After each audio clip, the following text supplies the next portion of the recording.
소파스코어 평점 7.8점으로 팀 내 1위, 품목 평점 7.7점 팀 내 2위. 이강인 선수가 각종 평점을 선정하는 프로그램에서 팀 내 에이스 음바페 선수를 제치고 최고 평점을 받았는데요. 특히 오늘 1대1로 진행되던 경기에서 나온 이강인 선수의 프리킥 한 방이 승부의 향방을 갈랐습니다. 오늘은 경기 내내 자신의 가장 위협적인 무기인 왼발킥으로 공격의 기점 역할을 하였는데요. 상대 수비수들을 허수아비로 만든 채 우리 팀에게 정확히 가는 이강인의 킥은 타의 추종을 불허할 정도였습니다. 또한 경기가 진행되는 과정에선 우측 하키미 선수와 공격 작업을 통해 낭트 수비들을 바보로 만들어갔는데요. 특히 이강인을 전담마크하던 낭트의 왼쪽 수비수는 이강인의 돌파에 번번이 뚫리면서 이강인은 파울로 밖에 막을 수 없다고 생각해 거친 파울을 일삼기도 하였습니다. 패스면 패스, 킥이면 킥, 드리블이면 드리블에서 좋은 활약을 보이던 이강인 선수는 후반 80분 환상적인 프리킥으로 파리 생제르맹의 결승골을 도왔는데요. 특히 이 프리킥은 골대 쪽으로 강하게 감아서 들어오는 킥이어서 상대 수비수들이 도저히 손을 쓸 수 없었고 결국 에르난데스가 여유있게 혼자 헤딩을 할 수 있었습니다. 이후 골키퍼 선방에 나온 세컨볼을 콜로 무아니 선수가 침착하게 득점하였는데요. 사실 이 킥은 우연이 아니었습니다. 전반전에도 비슷한 상황이 있었기 때문인데요. 전반전에도 마찬가지로 먼 골대 쪽으로 깊숙이 올라가는 크로스가 있었는데요. 이때 역시 이강인의 크로스를 커트하려던 수비들은 넋놓고 볼 수밖에 없었습니다. 문제는 파리 생제르맹 선수들도 마찬가지였는데요. 파리 선수들도 이강인 선수의 크로스가 설마 여기까지 정확히 올 것이라고 예측을 하지 못하였고 결국 좋은 기회를 놓쳐버릴 수밖에 없었습니다. 하지만 실수는 한 번이면 충분했는데요.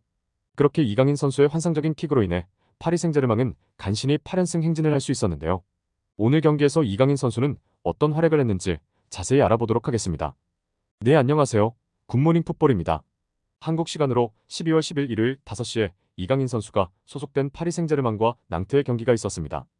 오늘 이강인 선수는 경쟁자인 덴벨레 선수를 대신해서 우측 윙으로 나와 이강인 음바페 바르콜라와 함께 3톱으로 선발 출전하였습니다.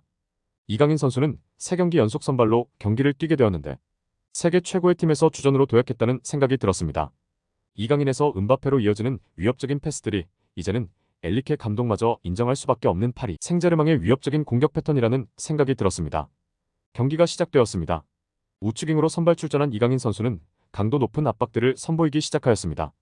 이강인 선수는 우측 윙백인 하키미 선수와의 호흡을 통해 경기를 풀어갔는데요. 음바페가 왼쪽 측면에서 길게 반대 오픈킥을 열어주면 이강인 선수가 컨트롤을 했고 그곳에서부터 하키미 선수와 공격 작업을 진행하였습니다. 상대 수비수들은 공격의 기점이 이강인 선수를 거칠게 마크했는데요. 그럼에도 불구하고 이강인 선수는 볼을 빼앗기지 않는 모습을 자주 보여줬습니다. 특히 이강인 선수는 절친답게 하키미 선수와의 호흡이 좋았는데요. 파리의 전체적인 공격이 매끄럽게 진행이 되지 않자 이강인은 측면으로 최대한 벌린 후 오른쪽 풀백인 하키미를 공격 자리까지 올라오게 하여 그곳에서 2대1 패스를 주고받는 등 좋은 호흡들을 선보였습니다. 그리고 전반 15분 이강인 선수는 자신이 파리의 기점이라는 것을 증명하는 장면을 선보이는데요. 파리 수비가 걷어낸 볼을 컨트롤한 이강인은 달려오는 수비 한 명을 가볍게 탈압박하여 왼쪽 측면에서 공간으로 향하는 음바페에게 멋진 킥을 선보였습니다. 이강인 선수의 최고 장점 중 하나는 바로 킥의 구질이 워낙 뛰어나다는 것인데요. 그런 명성답게 킥은 빠르게 출발하는 음바페 선수의 앞 공간에 기가 막히게 떨어졌고 음바페 선수는 위협적인 위치에서 볼을 잡게 되었습니다. 답답했던 파리 공격의 혈이 한 번에 시원하게 뚫리는 장면이었는데요. 이후 음바페 선수는 슈팅까지 연결했지만 수비의 블락에 막혔습니다. 이후 파리의 공격은 점점 활기를 띠었는데요. 특히 이강인 선수에게 볼이 가면 유독 낭트 수비들이 거칠게 수비를 하였으나 이강인 선수를 막을 수 없었습니다. 끝내 이강인의 제쳐진 수비는 빈번히 파울로 이강인을 막는 모습을 보였습니다. 전반 20분에도 마찬가지였습니다. 우측에서 오는 패스를 받은 이강인 선수는 이번에는 과감하게 안쪽으로 돌파를 시도하였는데요. 한 명은 아침밥 먹듯이 가볍게 제친 이강인은 중앙 돌파에 성공했지만 이번에도 달려드는 수비들이 이강인을 파울로 저지하였습니다. 결국 심판은 이번에도 강하게 파울을 불었으며 파리 생제르맹이 좋은 위치에서 프리킥 찬스를 얻었습니다. 이후 경기가 진행되며 여러 번의 프리킥과 코너킥이 있었으며 이강인 선수는 그때마다 전담키커로 나섰고 그의 뛰어난 킥 실력을 유감없이 뽐냈습니다. 그의 뛰어난 킥 실력이 최고의 선수가 즐비한 파리 생제르맹에서도 인정받은 것인데요. 그러한 장면은 전반 24분에서도 눈에 띄었습니다.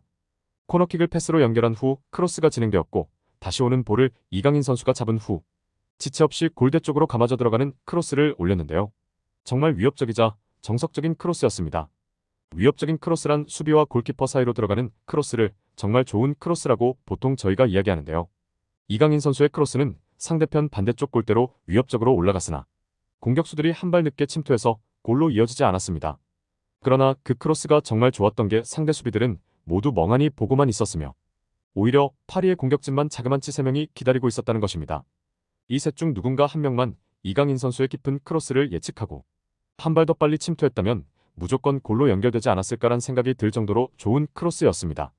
그리고 전반 40분 드디어 파리의 공격이 낭트의 방패를 뚫었는데요. 왼쪽 윙으로 나온 바르콜라 선수가 빠르게 2대1 패스를 통해 볼을 주고받았고 그 속도로 탄력이 붙은 바르콜라 선수는 크로스를 예측하는 골키퍼의 허를 찌른 슈팅으로 선제골로 이어나갔습니다. 만약 크로스를 올렸다면 이미 큰 박스에 자리 잡고 있는 수비들에게 걸렸을 텐데 센스 있는 슈팅으로 골망을 갈랐습니다. 그리고 전반 종료 직전 다시 한번 이강인 선수가 볼을 잡았는데요.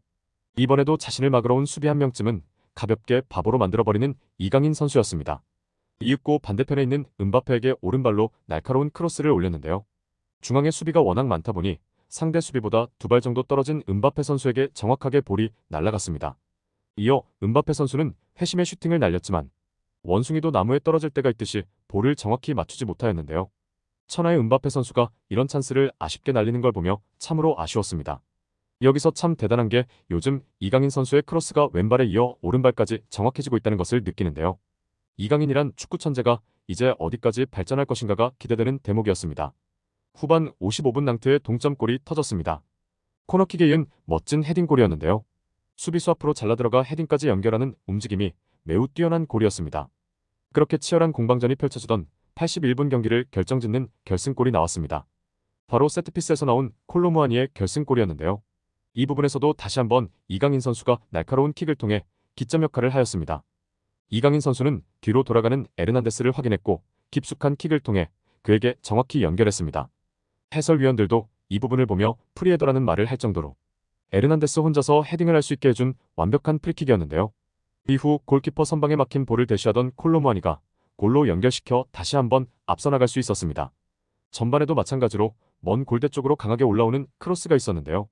이 장면에서도 마찬가지로 수비를 하던 수비들이 아무것도 하지 못한 채 멍하니 바라만 볼 수밖에 없는 장면이었습니다. 이때는 공격의 침투가 늦었지만 한 번 실수를 한 파리 생제르맹 선수들은 두 번째는 실수를 안 했는데요. 그렇게 경기는 파리 생제르맹이 2대1로 승리하였습니다.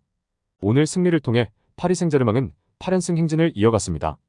경기가 끝나고 이강인 선수는 소파스코어에서는 팀 내 최고 평점인 7.8점을 받았는데요. 특히 득점을 한 바르콜라 선수보다 이강인 선수가 높은 평점을 받았는데 여기서 알 수 있듯이 이강인 선수가 얼마나 경기장에서 영향력을 발휘하나 볼 수 있는 대목이었습니다. 또한 풋몹에서도 마찬가지로 7.7점이라는 좋은 점수를 받았으며 후스코어닷컴에서 오늘 파리의 주장 음바페보다 높은 평점 7점을 받았으며 팀 내에서도 득점을 한 바르콜라 그리고 센터백인 페레이라에 이어 세 번째로 높은 평점을 받으며 자신의 진가를 톡톡히 증명하였습니다. 또한 히트맵을 보니 자신의 주어진 역할에 톡톡히 우측 측면에서 영향력을 보였습니다. 특히 오늘 경기에선 엘리케 감독이 이강인을 정말 좋아하고 주전으로 쓸 수밖에 없는 이유가 드러나는 경기였습니다. 오늘은 정말 이강인 선수의 킥이 진가를 발휘했습니다. 가끔 잘 모르시는 분들이 킥의 중요성을 모르시는데요. 좋은 킥은 언제든 경기의 분위기를 바꿀 수 있으며 세트피스를 통해 지고 있는 팀의 분위기를 한순간에 바꿀 수 있다는 것인데요. 이러한 킥이 좋은 선수들은 팀에서 중용될 수밖에 없으며 이러한 부분에서 이강인 선수는 대체 불가능한 자원이라는 것을 스스로 증명하는 모습을 여러 번 선보였습니다. 오늘 일요일 아침부터 이강인 선수의 멋진 활약을 보니 기분이 좋은 것 같습니다. 다들 남은 일요일 잘 보내셨으면 좋겠습니다. 구독과 좋아요, 알람 설정은 영상을 만드는 제게 큰 힘이 됩니다. 감사합니다.